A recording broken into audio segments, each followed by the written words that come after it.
ಈಶ್ವರೋ ಗುರುರಾತ್ಮೇತಿ ಮೂರ್ತಿಭೇದ ವಿಭಾಗಿನೇ ವ್ಯೋಮವದ್ವ್ಯಾಪ್ತ ದೇಹಾಯ ದಕ್ಷಿಣಾಮೂರ್ತಯೇ ನಮಃ.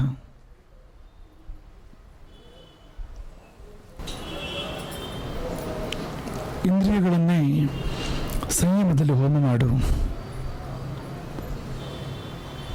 ಅಥವಾ ವಿಷಯಗಳನ್ನು ಇಂದ್ರಿಯಗಳಲ್ಲಿ ಹೋಮ ಮಾಡು. ಈ ಎರಡು ಬಗೆಯ ಯಜ್ಞ ಪ್ರಕ್ರಿಯೆಯನ್ನು ಈ ಮೊದಲು ಭಗವಾನ್ ಶ್ರೀಕೃಷ್ಣ ನಿರೂಪಣೆ ಮಾಡಿದ. ಅಂದರೆ ಒಂದು, ಇಂದ್ರಿಯಗಳನ್ನು ಪೂರ್ತಿ ಉಪಸಂಹಾರ ಮಾಡಿ ನಮ್ಮ ಕಣ್ಣು, ಕಿವಿ, ನಾಲಿಗೆ ಮೊದಲಾದ ಇಂದ್ರಿಯಗಳು ಒಳಮುಖವಾಗುವಂತೆ ಮಾಡಿಕೊಂಡು ಅಲ್ಲಿ ಒಳಗಿನ ಸತ್ಯವನ್ನು ಕಾಣುವಂತೆ ಇಂದ್ರಿಯಗಳು ನಮ್ಮೊಳಗಿನ ರೂಪವನ್ನು, ನಮ್ಮೊಳಗಿನ ಶಬ್ದವನ್ನು, ಗಂಧವನ್ನು ಸ್ವೀಕರಿಸುವಂತೆ, ಆ ಮೂಲಕ ಜ್ಞಾನವನ್ನು ಪಡೆಯುವಂತೆ ಆ ರೀತಿಯ ಮಾರ್ಗ ಒಂದಾದರೆ, ಇನ್ನೊಂದು ಮಾರ್ಗ ಪ್ರಪಂಚದಲ್ಲಿ ಎಷ್ಟು ಸುಖಗಳಿದೆ ಆ ಸುಖಗಳನ್ನೆಲ್ಲ ಪಡು, ವಿಷಯಗಳನ್ನು ಸೆವಿ, ಆದರೆ ಧರ್ಮಕ್ಕೆ ವಿರುದ್ಧವಲ್ಲದ ರೀತಿಯಲ್ಲಿ ಹೋಗು. ಅಲ್ಲೆಲ್ಲ ಭಗವದ್ ರೂಪಗಳಿದೆ, ಭಗವದ್ ರಸಗಳಿದೆ, ಭಗವದ್ ಗಂಧಗಳಿದೆ ಪ್ರಪಂಚದಲ್ಲಿ. ಅವುಗಳನ್ನು ನೀನು ಸವಿಲಿಕ್ಕೆ ಸಾಧ್ಯ ಆದರೆ ಅದು ಕೂಡ ನನಗೆ ಮುಕ್ತಿಯ ಮಾರ್ಗ ಆಗಬಹುದು. ಹೀಗೆ ಎರಡು ಬಗೆಯ ಮಾರ್ಗಗಳನ್ನು ಹೇಳಿದ ಮೇಲೆ ಮೂರನೆಯ ಬಗೆಯ ಮಾರ್ಗವೊಂದನ್ನು ಹೇಳ್ತಾನೆ. ತುಂಬ ಸಾವಧಾನವಾಗಿ ಅರ್ಥ ಮಾಡ್ಕೊಳ್ಬೇಕಾಗಿದೆ ಆ ವಿಧಾನವನ್ನು. ಸರ್ವಾಣಿ ಇಂದ್ರಿಯ ಕರ್ಮಾಣಿ ಪ್ರಾಣಕರ್ಮಾಣಿ ಚಾಪರೆ ಆತ್ಮಸಂಯಮ ಯೋಗಾಗ್ನೋ ಜುಹ್ವತಿ ಜ್ಞಾನದೀಪತೆ.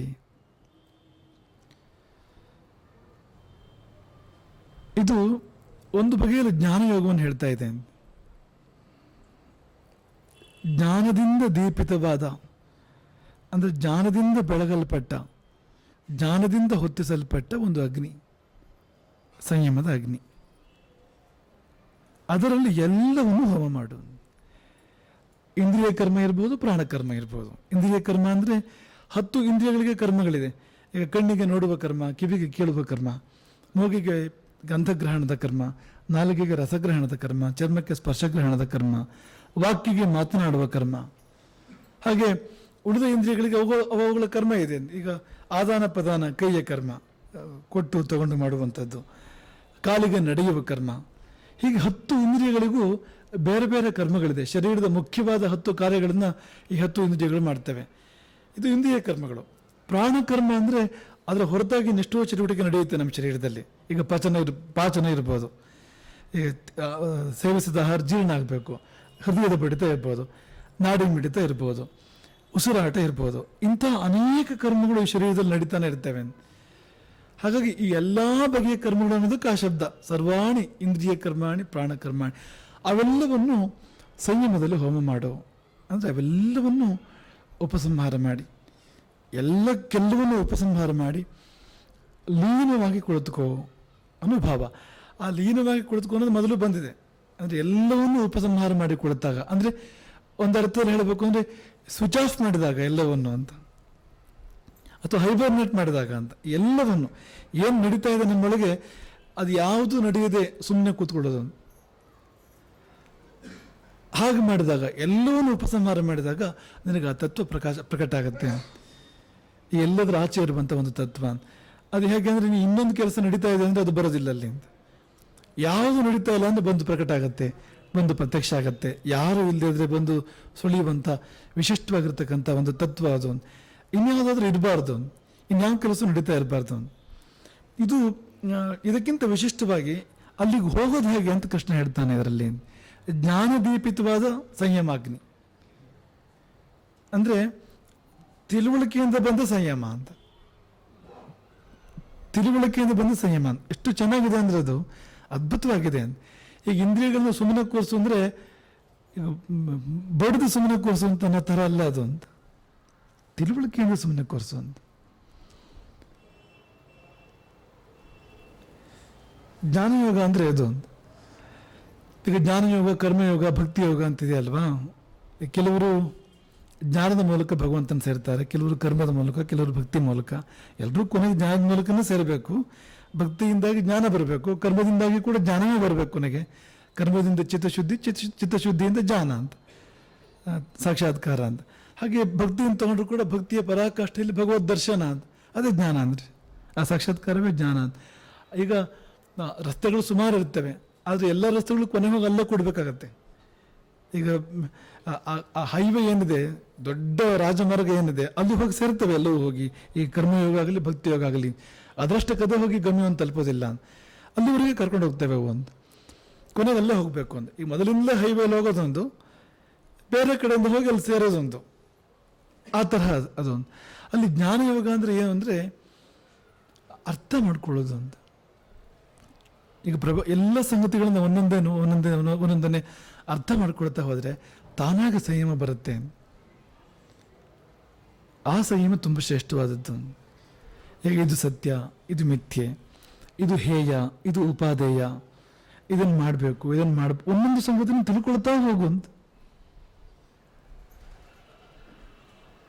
ಎಲ್ಲವನ್ನು ತಿಳ್ಕೊ, ಒಂದೊಂದು ಮೆಟ್ಟಲನ್ನು ತಿಳ್ಕೊ, ಸಾಧನೆ ಒಂದೊಂದು ಮೆಟ್ಟಲನ್ನು ತಿಳ್ಕೊ, ಲೋಕಸ್ಥಿತಿಯನ್ನು ತಿಳ್ಕೊ, ಪದಾರ್ಥಗಳ ಗುಣಧರ್ಮ ತಿಳ್ಕೊ, ಏನು ಮಾಡಿದ್ರೆ ಏನಾಗತ್ತೆ ತಿಳ್ಕೊ, ಯಾವುದರಿಂದ ಯಾವ ಶುಭ ಆಗತ್ತೆ, ಇನ್ಯಾವುದರಿಂದ ಯಾವ ಅಶುಭ ಆಗತ್ತೆ ತಿಳ್ಕೊಳ್ತಾ ಹೋಗು. ಹಾಗೆ ನೀನು ತಿಳ್ಕೊಳ್ತಾ ಹೋದಾಗ ತಿಳುವಳಿಕೆಯೇ ನಿನಗೆ ಒಂದಿಷ್ಟನ್ನು ಮಾಡುವ ಹಾಗೆ, ಮಾಡದೇ ಇರೋ ಹಾಗೆ ನಿನಗದು ಮಾರ್ಗದರ್ಶಿ ಆಗತ್ತೆ, ಗೈಡ್ ಆಗತ್ತೆ ಒಂತರಹದು. ಆ ಸಂಯಮ ಮುಖ್ಯ.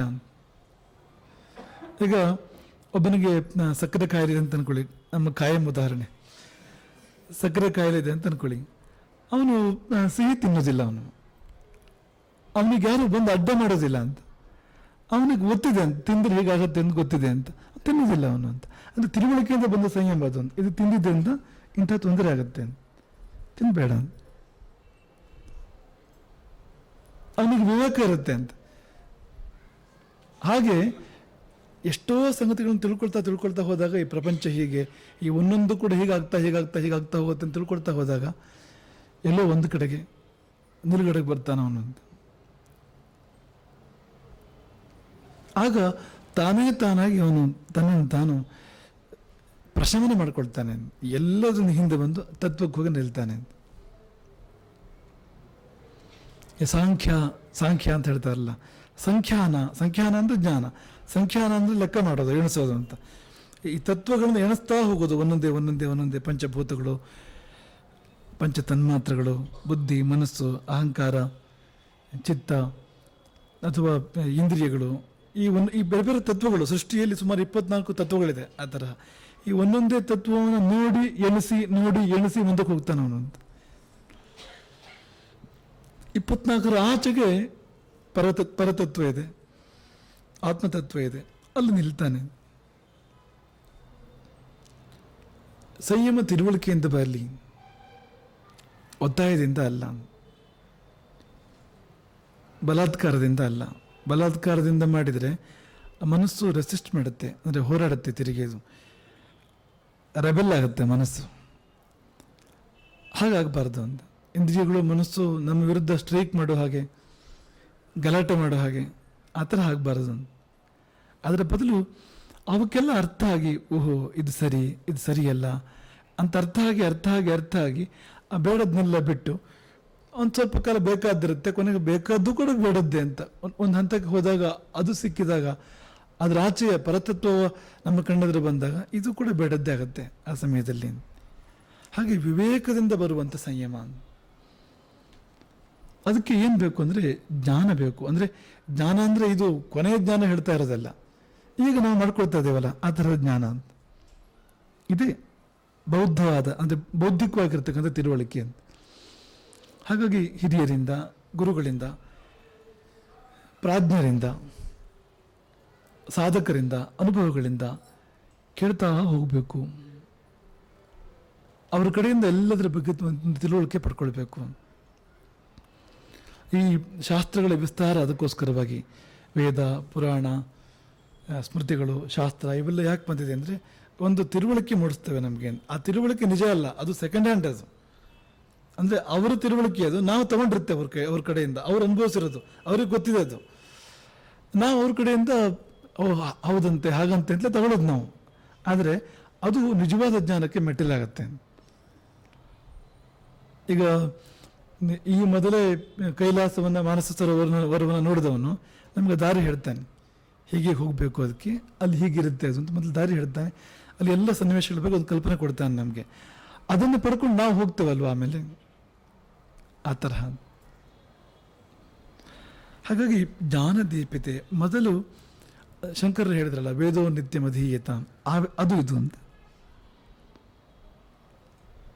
ನಿತ್ಯ ವೇದಾಧ್ಯಯನ ಮಾಡು ಅಂತಂದರೆ, ವೇದಗಳಲ್ಲಿ ಏನಿದೆ ಅಂದರೆ ಈ ಪ್ರಪಂಚ ಏನು ಅಂತ ಪರಿಚಯ ಮಾಡಿಕೊಡುತ್ತೆ, ಜೀವನ ಏನು ಅಂತ ಪರಿಚಯ ಮಾಡಿಕೊಡುತ್ತೆ, ದೇಹ ಏನು, ಇಂದ್ರಿಯ ಏನು ಅಂತ ಪರಿಚಯ ಮಾಡಿಕೊಡುತ್ತೆ, ಮನಸ್ಸೇನು, ಬುದ್ಧಿ ಏನು, ಅಹಂಕಾರ ಏನು ಪರಿಚಯ ಮಾಡಿಕೊಡುತ್ತೆ. ಅದು ಯಾವುದನ್ನು ಮಾಡಿದಾಗ ಏನೇನು ಪರಿಣಾಮಗಳಾಗತ್ತೆ, ಯಾವುದಕ್ಕೆ ಯಾವ್ದು ಸೇರಿದಾಗ ಏನಾಗುತ್ತೆ, ಯಾವುದಕ್ಕೆ ಯಾವ್ದು ಸೇರಬೇಕು ಸೇರಬಾರ್ದು ಪರಿಚಯ ಮಾಡಿಕೊಡುತ್ತೆ ಅದು. ವೇದೋ ನಿತ್ಯ ಮಧೀಯತಾಂ ಅಂದರೆ ಜೀವನದ ಪರಿಚಯ ಮಾಡಿಕೊಡುತ್ತೆ ಅದು. ಆ ಜೀವನದ ಪರಿಚಯ ಸರಿಯಾಗಿ ಬಂದಾಗ ಒಂದು ತೂಕ ಬರುತ್ತೆ ನಮಗೆ ತಾನಾಗಿ. ಈ ನೋಡಿ, ಈಗ ಚೆನ್ನಾಗಿ ಬದುಕಿದರೆ ವಯಸ್ಸಾಗ್ತಾ ಆಗ್ತಾ ಒಂದು ತೂಕ ಬರುತ್ತೆ ಅವನಿಗೆ. ಶರೀರದ ತೂಕ ಬರೋದು ಹೇಗೂ ಅದು ಬೇರೆ, ಅದು 35 40 ಆದಮೇಲೆ ತೂಕ ಬರುತ್ತೆ ಶರೀರಕ್ಕೆ. ಅದು ಚಂದವೇ, ಅದು ಸಹ ತಪ್ಪಲ್ಲ, ಅದು ಬರಬೇಕು, ಅದೊಂದು ಸಹಜ ತೂಕ ಬರಬೇಕು, ಎಷ್ಟೆಷ್ಟೋ ಬರಬೇಕು ಅಂತಲ್ಲ, ಸಹಜ ತೂಕ ಬರಬೇಕು. ಮತ್ತು ಕೊನೆವರೆಗೂ ಹಾಗೆ ಎದ್ಬಿಡೋದ, 15 kg ಎದ್ಬಿಡೋದ ಕೊನೆವರೆಗೂ ಇರಬೇಕು ಅಂತಿಲ್ಲ ಅಲ್ಲಿ. ಹಾಗಿದ್ರೆ ಚಂದ ಆ ವಯಸ್ಸಿಗೆ, ಅದು ಸರಿ ಅದು ಅಂತ. ಹಾಗೆ ಮನಸ್ಸಿಗೆ ಒಂದು ತೂಕ ಪಾಕ ಬರುತ್ತೆ ಸಮಯ ಕಳೆದಾಗೆ ಅನುಭವದಿಂದಾಗಿ. ಅದೊಂದು ಸ್ವಯಂ ಅನುಭವದಿಂದಾಗಿ ಎಷ್ಟೋ ಥರದ ತಿಳುವಳಿಕೆಗಳು ಬರ್ತವೆ ನಮಗೆ ಅಂತ. ಅಂಥ ತಿಳುವಳಿಕೆಗಳೆಲ್ಲ ಬಂದಾಗ ಸಹಜವಾಗಿ ನಾವು ಏನು ಮಾಡಬೇಕು ಏನು ಮಾಡಬಾರ್ದು ಗೊತ್ತಾಗುತ್ತೆ ನಮಗೆ. ಅದೇ ಬಿಸಿ ರಕ್ತದ ಹುಡುಗ ಆದರೆ ಅವನಿಗೆ ಅದು ಗೊತ್ತಾಗಲ್ಲ ಅಂತ, ನಮಗೆ ಗೊತ್ತಾಗಲ್ಲ ಅಂತ ಅವನು ಅಂತ. ಹಿಂಗೆ ಅಪ್ಪ ಅಜ್ಜ ಹೀಗೆ ಅಂತ ಯಾವ್ದು ನೋಡ್ರಿ ಬೇಡ ಬಿಡು ಅಂತ ಹೇಳೋದೇ ಕೆಲಸ ಇವರಿಗೆ ಅಂತೇಳಿ ಅವ್ನು ಹೋಗಿ ಮುನ್ನುಗ್ತಾನೆ ಅವನು ಅಂತ. ಒಂದು 4 ಸರಿ ಪೆಟ್ಟು ತಿಂದ ಮೇಲೆ ಅವನು ಇದೇ ಅದಕ್ಕೆ ಬರ್ತಾನೆ ಅವನು. ಕೈ ಸುಟ್ಕೊಂಡ ಮೇಲೆ ಪೆಟ್ಟು ತಿಂದ ಮೇಲೆ ಅದು ಹಾಗೆ ಬರುವಂಥದ್ದು ಅದು ಅಂತ. ಇದನ್ನು ಗಮನಿಸಿ ನೀವು ಅಂತ. ಈ ಲೋಕಜ್ಞಾನ ಹೇಗೆ ಬಂತು? ಅನುಭವದಿಂದಾಗಿ ಬಂತು. ಮತ್ತು ಅನೇಕ ಸರ್ತಿ ಲೋಕಜ್ಞಾನ ಹಿರಿಯರು ಹೇಳಿದ್ದನ್ನು ಕೇಳಿ ಕೇಳಿ ಬಂದಿರುತ್ತೆ. ಅಂದರೆ ಒಂದೊಂದ್ರ ಬಗ್ಗೆನೂ ಹಿರಿಯರು ಹೇಳಿರ್ತಾರೆ. ಈಗ ಕಾಡಲ್ಲಿ ಏನಿರುತ್ತೆ, ಹೇಗಿರುತ್ತೆ, ಸಿಂಹ ಅಂದು ಹೇಗಿರುತ್ತೆ, ಹುಲಿ ಒಂದು ಹೇಗಿರುತ್ತೆ ಹೇಳಿರ್ತಾರಲ್ವ ಅವರು. ಹೆಬ್ಬಾವು ಒಂದು ಹೇಗಿರುತ್ತೆ, ಚೇಳು ಒಂದು ಹೇಗಿರುತ್ತೆ ಗೊತ್ತಿರೋದ್ರಿಂದ, ಈಗ ಚೇಳನ ಜೀವನದಲ್ಲಿ ಮೊದಲು ನೋಡದೇ ಇದ್ರು ಕೂಡ ಅದು ಕಂಡಾಗ ಹಿರಿಯರು ಹೇಳಿದ್ರಿಂದ ಗೊತ್ತಾಗತ್ತೆ, ಇದು ಚೇಳು, ಇದು ಕಚ್ಚತ್ತೆ, ಕಚ್ಚಿದ್ರೆ ಹೀಗೆಲ್ಲ ಆಗುತ್ತೆ ಮುಂದೆ ಅಂತ. ಅವನು ಕೈ ಹಿಂದೆ ತಗೊಳ್ತಾನೆ, ಕಾಲು ಹಿಂದೆ ತಗೊಳ್ತಾನೆ, ಸ್ವಲ್ಪ ದೂರದಿಂದ ಹೋಗ್ತಾನೆ ಅದನ್ನು ಬಿಟ್ಟು. ಈಗ ಪ್ರತಿಯೊಬ್ಬರು ಅದನ್ನು ನೋಡಿದ ಮೇಲೆ, ಅದು ಕಚ್ಚಿದ ಮೇಲೆ ಗೊತ್ತಾಗೋದಾದರೆ, ಇರೋದೇ ಇಲ್ಲ ಎಷ್ಟೋ ಜನ ಕಚ್ಚಿದ ಮೇಲೆ. ಹಾಗೂ ಆದರೆ ಕಚ್ಚಿದ ಮೇಲೆ ಹೋಗ್ಬಿಟ್ಟಿರ್ತಾರೆ ಅವರು. ಹಾಗಾಗಿ ಅಂದರೆ ಪ್ರತಿಯೊಬ್ಬರು ಅದು ಕಚ್ಚಿಕೊಂಡೇ ಅರ್ಥ ಮಾಡ್ಕೊಳ್ಳೋದಾದರೆ ಪ್ರಪಂಚ ಇರೋದು ಹೇಗೆ, ಅದನ್ನೇ ಕೃಷ್ಣ ಹೇಳ್ತಿರೋದು. ಒಂದು ಅರಿವನ್ನು ಪಡ್ಕೋ, ಹಿರಿಯರಿಂದ ಪಡ್ಕೋ, ಗುರುಗಳಿಂದ ಪಡ್ಕೋ ಅರಿವನ್ನು. ಪದಾರ್ಥ ವಿಜ್ಞಾನ, ಪ್ರಪಂಚ ವಿಜ್ಞಾನ. ವಿಜ್ಞಾನ ಅಂದರೆ ಅದೊಂದು, ಜ್ಞಾನ ಅಂದರೆ ಪರಮಾತ್ಮನದ್ದು ಆತ್ಮ ಸಾಕ್ಷಾತ್ಕಾರ. ವಿಜ್ಞಾನ ಅಂದರೆ ವಿಶ್ವದ ಜ್ಞಾನ, ಅದು ಬೇಕು. ಯಾಕೆಂದರೆ ಇಲ್ಲದೆ ಹೋದರೆ ಭಾಳ ಕಷ್ಟ ಆಗುತ್ತೆ ಸಂಯಮ ಮಾಡೋಕ್ಕೆ. ಅದು ತಿಳುವಳಿಕೆ ಬಂದರೆ ತಾನಾಗತ್ತೆ, ಅದು ಸಹಜವಾಗಿ ಆಗುತ್ತೆ ಅದು. ಈಗ ಅದೇ ಸಕ್ಕರೆ ಕಾಯಿಲೆದ ಉದಾಹರಣೆ ತಗೊಳ್ಳಿ ಅಂತ. ಆ ತಿಳುವಳಿಕೆ ಇಲ್ಲದೆ ಹೋದರೆ ಅವನು ಸಿಹಿ ತಿನ್ನೋದು ತಪ್ಸೋಕ್ಕಾಗೋದೇ ಇಲ್ಲ, ಅವನು ತಿಂದೇ ತಿಂತಾನು. ಸರಿಯಾಗಿ ಅರ್ಥ ಮಾಡ್ತಿದ್ರೆ ಎರಡರಲ್ಲಿ ಒಂದಾಗುತ್ತೆ. ಒಂದು ಅವನು ತಿನ್ನೋದಿಲ್ಲ ಅದನ್ನು, ಅಥವಾ ಗೊತ್ತಿದ್ದು ತಿಂತಾನೆ, ಹೇಗಾಗುತ್ತೆ ಅಂತ ಗೊತ್ತಿರುತ್ತೆ, ಮಾನಸಿಕವಾಗಿ ತಯಾರಾಗಿರ್ತಾನೆ ಹಾಗಾಗೋದಕ್ಕೆ ಅದಕ್ಕೆ ಅಂತ. ಎರಡರಲ್ಲಿ ಒಂದು, ಅಥವಾ ಅದಕ್ಕೊಂದು ಪರಿಹಾರ ಯೋಚನೆ ಮಾಡ್ಕೊಂಡಿರ್ತಾನೆ, ಹೀಗೆ ಮಾಡಬೇಕು ಇದಕ್ಕೆ ಅಂತ. ಮಾತ್ರೆ ತಗೊಂಡ್ಬಿಡೋದು ಅಥವಾ ಇನ್ಸುಲಿನ್ಸ್ ಜಾಸ್ತಿ ತಗೊಂಡ್ಬಿಡೋದು, ಏನೋ ಒಂದು ಪ್ಲಾನ್ ಮಾಡ್ಕೊಂಡಿರ್ತಾನೆ ಅದಕ್ಕೆ ಅವನು ತಗೊಳ್ಳೇಬೇಕು ಅಂತ ಆದಾಗ ಅಂತ. ಹಾಗಾಗಿ ಎರಡೂ ಕಡೆಯಿಂದ ಅವ್ನು ಅಥವಾ ಕೊನೆ ಪಕ್ಷ ತೊಂದರೆ ಆಗೇ ಆಗುತ್ತೆ ಅಂತಾರೆ, ಗೊತ್ತಿರುತ್ತೆ ಅವನಿಗೆ ಅದು ಅಂತ. ಅಷ್ಟಕ್ಕೂ ಮಿಕ್ಕಿ ಮಾಡಿದಾಗ ಹೇಗೂ ಅದ್ರಲ್ಲಿ ಲಾಭ ಇದೆ, ಅದು ಗೊತ್ತಾಗೋದ್ರಿಂದ, ಅರ್ಥ ಮಾಡ್ಕೊಳ್ಳೋದ್ರಿಂದ ಲಾಭ ಇದೆ. ಹಾಗಾಗಿ ನಿನಗೆ ಪರಮಜ್ಞಾನ ನಿನಗೆ ದೂರ ಆಯ್ತಾ? ಈಗಿಂದೀಗ ನಿನಗೆ ಪರಮಾತ್ಮ ಸಾಕ್ಷಾತ್ಕಾರ ಆಗೋದಿಲ್ಲ ಅಲ್ವಾ, ಬಹಳ ದೂರ ಅಲ್ವಾ ನಿನಗದು. ಸಾಧನೆ ಇಂದ್ರಿಯಗಳನ್ನು ಒಳಮುಖ ಮಾಡ್ಕೊಳ್ಳೋದು, ಆ ಇಂದ್ರಿಯಗಳು ಪ್ರಪಂಚ ನೋಡ್ತಾ ಇದ್ದು ಪರಮಾತ್ಮನ ನೋಡೋದು, ಇದೆಲ್ಲ ಬರೀ ಗುರುಗಳ ಬಾಯಿಂದ ಕೇಳೋಕ್ಕೆ ಚಂದ, ಮಾತ್ರ ಮಾಡೋಕ್ಕಾಗಲ್ಲ ಅನ್ನೋ ಥರ ಇದೆಯಾ ನಿನ್ನ ಮನಸ್ಸಲ್ಲಿ? ಏನು ಚಿಂತೆ ಮಾಡಬೇಡ. ಯಾರು ಅನುಭವಿಗಳು, ಯಾರು ಹಿರಿಯರು ತಿಳಿದವರು ಇದ್ದಾರೋ ಅವ್ರ ಕಡೆಯಿಂದ ಕೇಳ್ತಾ ಹೋಗು. ಬಹುಶ್ರುತನಾಗು. ಬಹುಭ್ಯ ಶ್ರೋತವ್ಯಂ, ಬಹುಧಾ ಶ್ರೋತವ್ಯಂ, ಬಹುಭ್ಯ ಬಹಳ ಜನರಿಂದ ಕೇಳಬೇಕು. ಬಹಳ ಬಗೆಯಲ್ಲಿ ಕೇಳಬೇಕು. ಬಹುಧಾ ಶ್ರೋತವ್ಯಂ, ಬಹಳ ರೀತಿಯಿಂದ ಕೇಳಬೇಕು. ಮತ್ತು ಬಹು ಶ್ರೋತವ್ಯಂ, ಬಹಳ ಕೇಳಬೇಕು. ಆ ಒಳ್ಳೆಯದನ್ನು ಕೇಳ್ತಾನೆ ಇರಬೇಕು. ಒಂದೊಂದರ ಬಗ್ಗೆ ತಿಳುವಳಿಕೆ ಬೆಳೆಸ್ಕೊಳ್ಬೇಕು. ಆ ತಿಳುವಳಿಕೆ ಎಲ್ಲವೂ ತಾನೇ ತಾನಾಗಿ ಗುಣವಾಗಿ ಅಂದರೆ ಸಾಧನೆಯಾಗಿ ಮಾರ್ಪಡುತ್ತೆ ತಿಳುವಳಿಕೆ ಅಂತ. ಅದು ತುಂಬ ಚಂದ. ನಮ್ಮ ಸಂಸ್ಕೃತಿ ಬೆಳೆದು ಬಂದಿದ್ದು ಹಾಗೆ. ತಾನಾಗಿ ಆ ಒಂದು ವಿವೇಕ ಬರುತ್ತೆ. ಆ ಪಾಕ ಆ ತೂಕ ಬಂದಾಗ ವಿವೇಕ ಪಕ್ಕದಲ್ಲೇ ಇರುತ್ತೆ. ಮಾಡೋದಿಲ್ಲ. ಈಗ ಬೆಂಕಿ ಮುಟ್ಟಿದ್ರೆ ಕೈ ಸುಡುತ್ತೆ ಅಲ್ವಾ? ಅದು ಗೊತ್ತಿಲ್ಲದಾಗ ಮಗುವಿಗೆ ಸಂಯಮ ಮಾಡೋಕ್ಕೆ ಕಷ್ಟ ಆಗತ್ತೆ, ಹೋಗಿ ಕೈ ಹಾಕುತ್ತೆ ಅದು. ಆದರೆ ಎಲ್ಲ ಮಕ್ಕಳು ಕೈ ಹಾಕಿ ಸುಟ್ಕೊಂಡೇ ಕಲ್ತ್ಕೊಂಡಿಲ್ಲ ಅದನ್ನೇನೋ. ಬೆಂಕಿ ಪ್ರತಿ ಮಕ್ಕಳು ಹಾಗೆ ಆಗುತ್ತಾ? ಬೆಂಕಿ ಕೈ ಹಾಕಿ ಸುಟ್ಟ ಮೇಲೆ ಇನ್ನು ಕೈ ಹಾಕೋದಿಲ್ಲ ಅಂತಲೇ ಆಗುತ್ತಾ ಪ್ರತಿ ಮಕ್ಕಳಿಗೂ? ಇಲ್ಲ.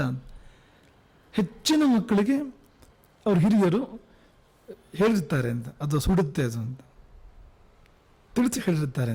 ಹಾಗೆ ಬೆಂಕಿ ಕೈ ಹಾಕೋದಿಲ್ಲ.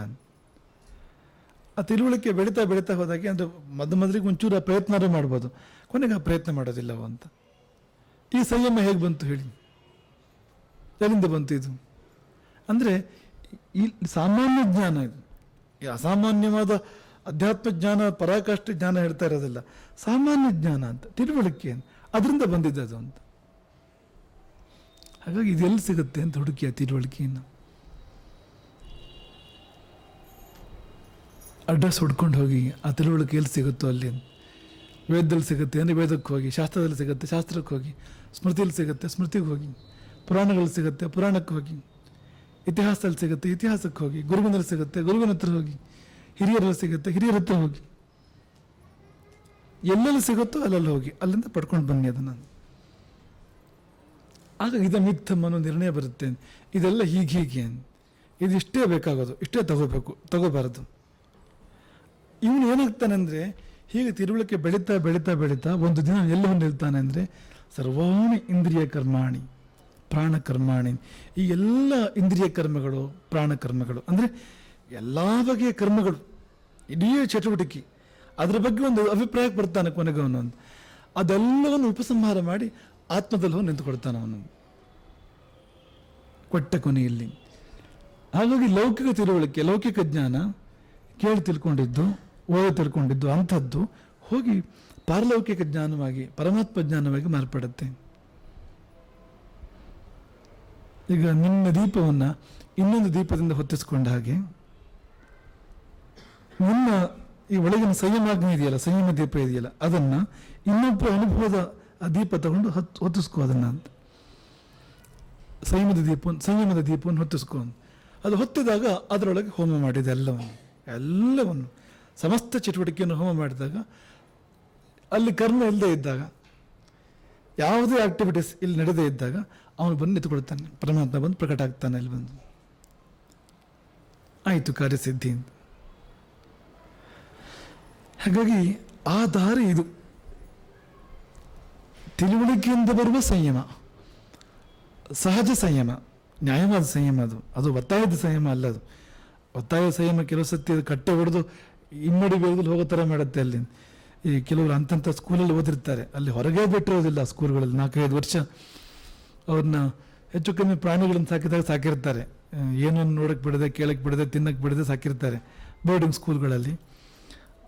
PUC ಅಲ್ಲಿಂದ ಹೊರಗೆ ಬಂದಿದ್ದು ಅವನು ಸೀದಾ ಯಥೇಚ್ಛಂ ವಿಹಾರ ಅಂತ. ಅಷ್ಟು ವರ್ಷದ ಸೇರಿ ಅವನು ಈಗ ಮಾಡ್ತಾನೆ ಅನ್ನೋದನ್ನ ಅಂತ ಒಟ್ಟಿಗೆ ಹಾಳಾಗ್ತಾನೆ ಒಂದೇ ಸರ್ತಿ ಅವನು. ಅಂಥ ಸಂಯಮ ಅಲ್ಲ.